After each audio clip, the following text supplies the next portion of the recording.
राम मंदिर एक महत्वपूर्ण हिंदू मंदिर है जो वर्तमान में भारत के उत्तर प्रदेश के अयोध्या में निर्माणाधीन है। जनवरी 2024 में इसका गर्भगृह तथा प्रथम तल बनकर तैयार है और 22 जनवरी 2024 को इसमें श्री राम की मूर्ति की प्राण प्रतिष्ठा की जाएगी। यह मंदिर उस स्थान पर स्थित है जिसे हिंदू धर्म के प्रमुख देवता राम का जन्मस्थान माना जाता है। 4-5 पहले इस स्थान पर बाबरी मस्जिद थी, जिसका निर्माण एक मौजूदा गैर इस्लामी ढांचे को ध्वस्त करने के बाद किया गया था, जिसे बाद में ध्वस्त कर दिया गया था। 2019 में भारत के सर्वोच्च न्यायालय ने विवादित भूमि पर फैसला सुनाया, जिसमें कहा गया कि यह भूमि हिंदुओं की है, जो इस पर राम मंदिर का निर्माण कर सकते हैं। मुसलमानों को मस्जिद बनाने के लिए जमीन का एक अलग टुकड़ा दिया जाएगा। 7 अदालत ने साक्ष्य के रूप में भारतीय पुरातत्व सर्वेक्षण ASI की एक रिपोर्ट का हवाला दिया, जिसमें ध्वस्त की गई बाबरी मस्जिद के नीचे एक गैर इस्लामिक संरचना की मौजूदगी का सुझाव देने वाले सबूत दिए गए थे। 8 राम मंदिर के निर्माण की शुरुआत के लिए भूमि पूजन 5 अगस्त 2020 को किया गया था।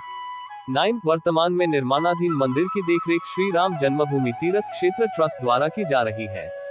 मंदिर का उद्घाटन 22 जनवरी 2024 को निर्धारित है। 10 दान के कथित दुरुपयोग, अपने प्रमुख कार्यकर्ताओं को दरकिनार करने और भाजपा द्वारा मंदिर का राजनीतिकरण करने के कारण मंदिर कई विवादों में घिरा हुआ है। 11, 12, 13, 14 राम एक हिंदू देवता हैं जो विष्णु के अवतार माने जाते हैं। प्राचीन भारतीय महाकाव्य रामायण के अनुसार राम का जन्म अयोध्या में हुआ था।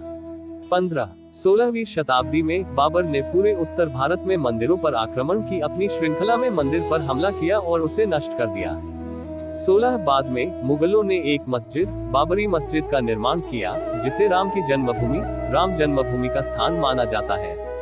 17 मस्जिद का सबसे पहला रिकॉर्ड 1767 में मिलता है, जो जेसुइट मिशनरी जोसेफ टिफेंथिलर द्वारा लिखित लैटिन पुस्तक डिस्क्रिप्टियो इंडिया में मिलता है। उनके अनुसार मस्जिद का निर्माण रामकोट मंदिर, जिसे अयोध्या में राम का किला माना जाता है, और बेदी, जहां राम का जन्मस्थान है, उसे नष्ट करके किया गया था। 18 धार्मिक हिंसा की पहली घटना 1853 में दर्ज की गई थी। 19 दिसंबर 1858 में ब्रिटिश प्रशासन ने विवादित स्थल पर हिंदुओं को पूजा अनुष्ठान आयोजित करने से प्रतिबंधित कर दिया। मस्जिद के बाहर अनुष्ठान आयोजित करने के लिए एक मंच बनाया गया था। 20 आधुनिक युग 22-23 दिसंबर 1949 की रात को बाबरी मस्जिद के अंदर राम और सीता की मूर्तियां स्थापित की गई और अगले दिन से भक्त इकट्ठा होने लगे। 21-22-1950 तक राज्य ने CRPC की धारा 145 के तहत मस्जिद पर नियंत्रण कर लिया और मुसलमानों को नहीं, बल्कि हिंदुओं को उस स्थान पर पूजा करने की अनुमति दी। 23 1980 के दशक में हिंदू राष्ट्रवादी परिवार संघ परिवार से संबंधित विश्व हिंदू परिषद VHP ने हिंदुओं के लिए इस स्थान को पुनः प्राप्त करने और इस स्थान पर शिशुराम राम लल्ला को समर्पित एक मंदिर बनाने के लिए एक नया आंदोलन शुरू किया। VHP ने जय श्री राम लिखी ईंटें और धन इकट्ठा करना शुरू कर दिया। बाद में प्रधानमंत्री राजीव गांधी के नेतृत्व वाली सरकार ने VHP को शिलान्यास के लिए आगे बढ़ने की अनुमति दी। तत्कालीन गृह मंत्री बूटा सिंह ने औपचारिक रूप से VHP नेता अशोक सिंघल को अनुमति दी। प्रारंभ में भारत सरकार और उत्तर प्रदेश सरकार इस बात पर सहमत हुई थी कि शिलान्यास विवादित स्थल के बाहर किया जाएगा। हालांकि 9 नवंबर 1989 को VHP नेताओं और साधुओं के एक समूह ने विवादित भूमि के बगल में 200 लीटर 7 क्यूबिक फुट गड्ढा खोदकर आधारशिला रखी। वहीं गर्भगृह का सिंहद्वार बनवाया गया। 24 इसके बाद VHP ने विवादित मस्जिद से सटी जमीन पर एक मंदिर की नींव रखी। 6 दिसंबर 1992 को VHP और भारतीय जनता पार्टी ने इस स्थल पर 150,000 स्वयंसेवकों को शामिल करते हुए एक रैली का आयोजन किया, जिन्हें कर सेवकों के रूप में जाना जाता था। रैली हिंसक हो गई, भीड़ सुरक्षा बलों पर हावी हो गई और मस्जिद को तोड़ दिया। 25-26 मस्जिद के विध्वंस के परिणाम स्वरूप भारत के हिंदू और मुस्लिम समुदायों के बीच कई महीनों तक अंतर सांप्रदायिक हिंसा हुई, जिसके प्रत्यक्ष परिणाम के रूप में बॉम्बे अब मुंबई में अनुमानित 2000 लोगों की मौत हो गई और पूरे भारतीय उपमहाद्वीप में दंगे भड़क उठे। 27 मस्जिद के विध्वंस के एक दिन बाद 7 दिसंबर 1992 को न्यूयॉर्क टाइम्स ने बताया कि पूरे पाकिस्तान में 30 से अधिक हिंदू मंदिरों पर हमला किया गया, कुछ में आग लगा दी गई और एक को ध्वस्त कर दिया गया। बांग्लादेश में हिंदू मंदिरों पर भी हमले किए गए। 5 जुलाई 2005 को 5 आतंकवादियों ने अयोध्या में नष्ट की गई बाबरी मस्जिद के स्थान पर अस्थायी राम मंदिर पर हमला किया। केंद्रीय रिजर्व पुलिस बल सीआरपीएफ के साथ आगामी मुठभेड़ में सभी 5 की मौत हो गई, जबकि हमलावरों द्वारा घेराबंदी की गई दीवार को तोड़ने के लिए किए गए ग्रेनेड हमले में एक नागरिक की मौत हो गई। सीआरपीएफ को 3 हताहतों का सामना करना पड़ा, जिनमें से 2 कई गोलियों के घाव से गंभीर रूप से घायल हो गए।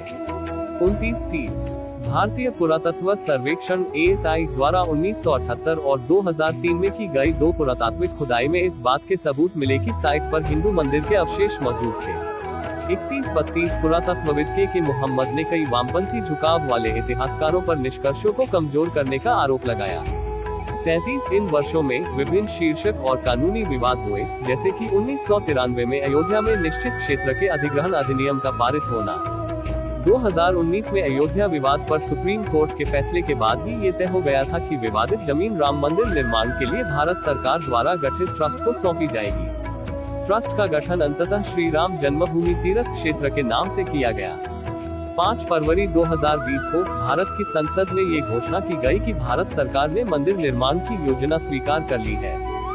2 दिन बाद 7 फरवरी को 22 नई मस्जिद बनाने के लिए 5 एकड़ जमीन आवंटित की गई। अयोध्या से दूर धन्नीपुर गांव में 34-35 राम मंदिर का मूल डिजाइन 1988 में अहमदाबाद के सोमपुरा परिवार द्वारा तैयार किया गया था।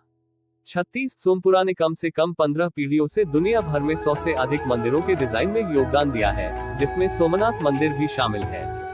37 मंदिर के मुख्य वास्तुकार चंद्रकांत सोमपुरा थे। उनकी सहायता उनके 2 बेटे निखिल सोमपुरा और आशीष सोमपुरा ने की, जो वास्तुकार भी है। 38 मूल से कुछ बदलावों के साथ एक नया डिजाइन 2020 में सोमपुरा द्वारा तैयार किया गया था। 39 हिंदू ग्रंथों, वास्तु शास्त्र और शिल्पा शास्त्रों के अनुसार 40 मंदिर 250 फीट चौड़ा, 380 फीट लंबा और 161 फीट 49 मीटर होगा ऊंचा। 41 एक बार पूरा होने पर मंदिर परिसर दुनिया का तीसरा सबसे बड़ा हिंदू मंदिर होगा। 39 इसे नागर शैली की वास्तुकला की गुर्जर चालुक्य शैली में डिजाइन किया गया है, जो एक प्रकार की हिंदू मंदिर वास्तुकला है जो मुख्य रूप से उत्तरी भारत में पाई जाती है। 42 प्रस्तावित मंदिर का एक मॉडल 2019 में प्रयाग कुंभ मेले के दौरान प्रदर्शित किया गया था। 43 मंदिर की मुख्य संरचना 3 मंजिला ऊंचे चबूतरे पर बनाई जाएगी। इसमें गर्भगृह के मध्य में और प्रवेश द्वार पर 5 मंडप होंगे। एक तरफ 3 मंडप कुडू, नृत्य और रंग के होंगे और दूसरी तरफ के 2 मंडप कीर्तन और प्रार्थना के होंगे। नागर शैली में मंडपों को शिखरों से सजाया जाता है। 44-45 इमारत में कुल 366 कॉलम होंगे। स्तंभों में प्रत्येक में 16 मूर्तियां होंगी, जिनमें शिव के अवतार, 10 दशावतार, 64 योगिनियां और देवी सरस्वती के 12 अवतार शामिल होंगे। सीढ़ियों की चौड़ाई 16 फीट 4.9 मीटर होगी।